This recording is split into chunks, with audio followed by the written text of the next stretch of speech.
Now, residents of Brixton and Hursthill in Johannesburg are now entering the 8th week with no water. As a last resort, residents taking to the streets yesterday, they are demanding the help of government. Just think about this. All they want is a basic like water, and now they're not getting it, so they've taken to the streets. Think about the elderly, the hospitals, the clinics and schools that have been badly affected. Now, a briefing by the Joburg Water was scheduled for today, was cancelled. eNCA reporter Bafedile Moerane is following that story for us, and she joins us. A very good morning to you, Bafedile, but certainly not a good morning for the residents who literally have had no water for quite a while now. What is the temperature on the ground? What are the sentiments that are coming out from the residents? It's really a worrying situation, Tammy, for residents here, asking themselves whether this is a ticking time bomb or does really government or the city of Johannesburg has a mitigation plan to resolve the issues here. A number of issues or factors that have been highlighted. We've heard that there are some tender mafias being involved there, the infrastructure crisis also having to be highlighted. But at this point in time, I am being joined by Ismail Musa, who is the chairperson of EIS from the city of Johannesburg. EIS, it is the Environment, Infrastructure and Service Committee. So, Mr. Musa, thank you so much for joining us here at eNCA. Quite a concerning issue for residents of the city of Johannesburg, I would say in particular. Some are entering about 8 weeks without water supply. We are seeing the trucks being deployed.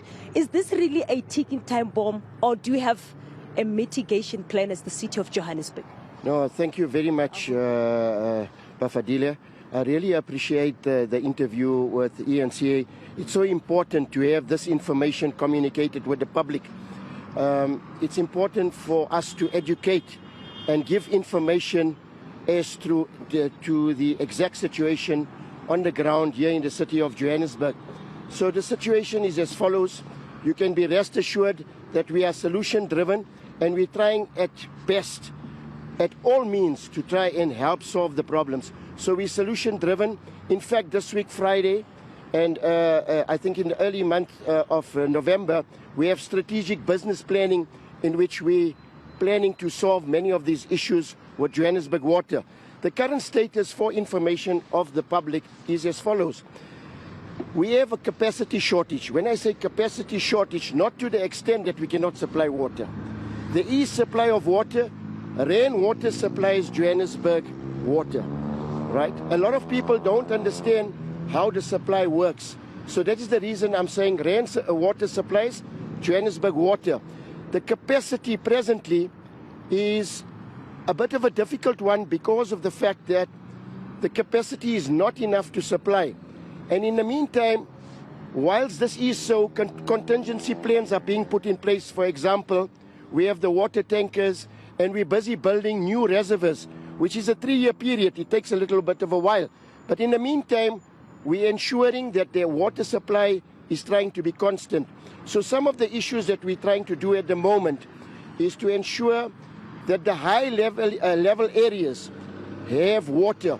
And I think that's where our major problems is. Presently, as we're sitting and talking here, there is Johannesburg Water busy at all high-lying areas where there is water shortage, and they're trying to restore water.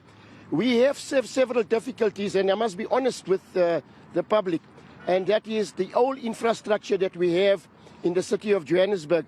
Obviously, if you look at many years ago and you compare it to today, the infrastructure wasn't planned and designed for today's supply.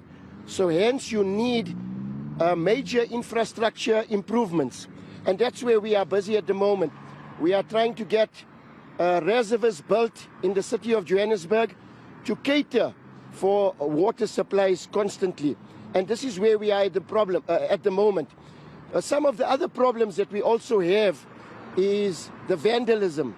You know, with water meters, etc., across the city, where you find that, you know, those brass caps or meters that we have, they're being vandalized. We're replacing them with plastic, you know, improvements in terms of water supply.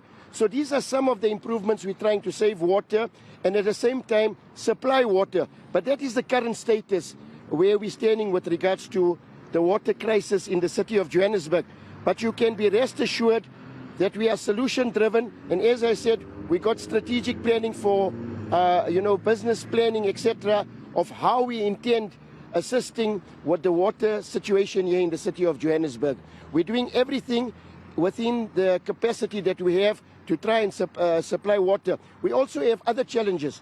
For example, the constant trips that take place with rainwater, which then impacts on Johannesburg water because they supply us.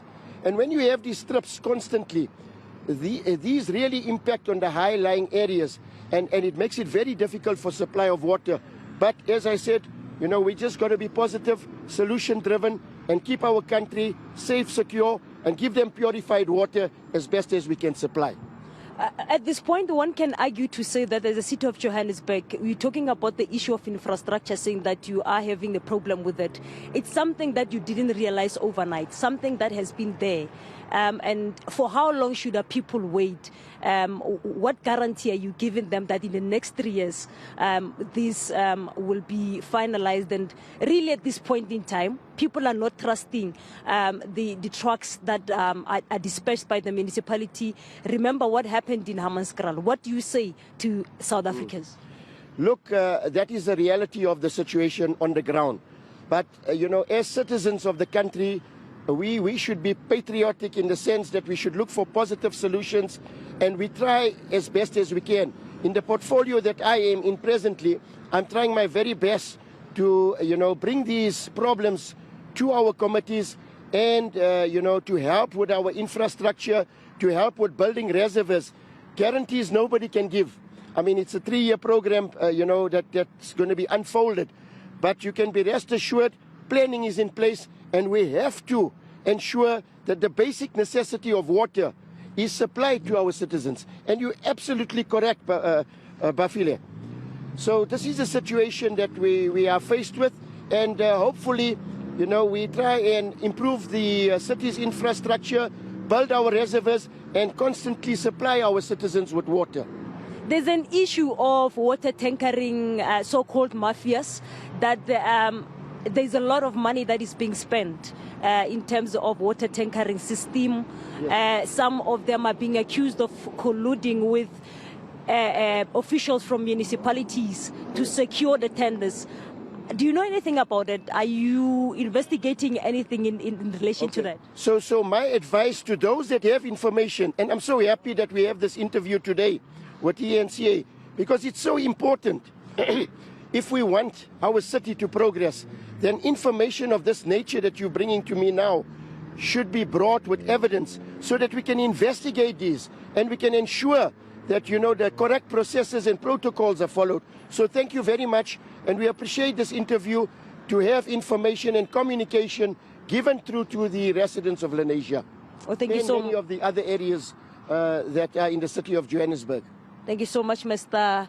Ismail there. He is the chairperson from the city of Johannesburg, EIS, which is the Environment Infrastructure Committee, and having to rest assured the residents that plans are in place. But remember, the residents have to wait for the next 3 years as they are planning to better the infrastructure, which seems to be one of the major contributing factors to the crisis South Africans are subjected to at this point in time. Tammy. Yeah, Bafedile, thanks very much. We're going to come back to you later. And it's just not going to be good enough for residents, because this is a problem that has been widely reported on. It's been widely criticised over the years for enough not being done. And now we're being told 3 years for infrastructure. And some of these areas not having water for 8 weeks. And we know there's other areas that it's been months. We know that, of course. But 3 years, it's not good enough for the residents. And it's really unacceptable on so many levels. I don't even know how you begin even trying to make sense of that.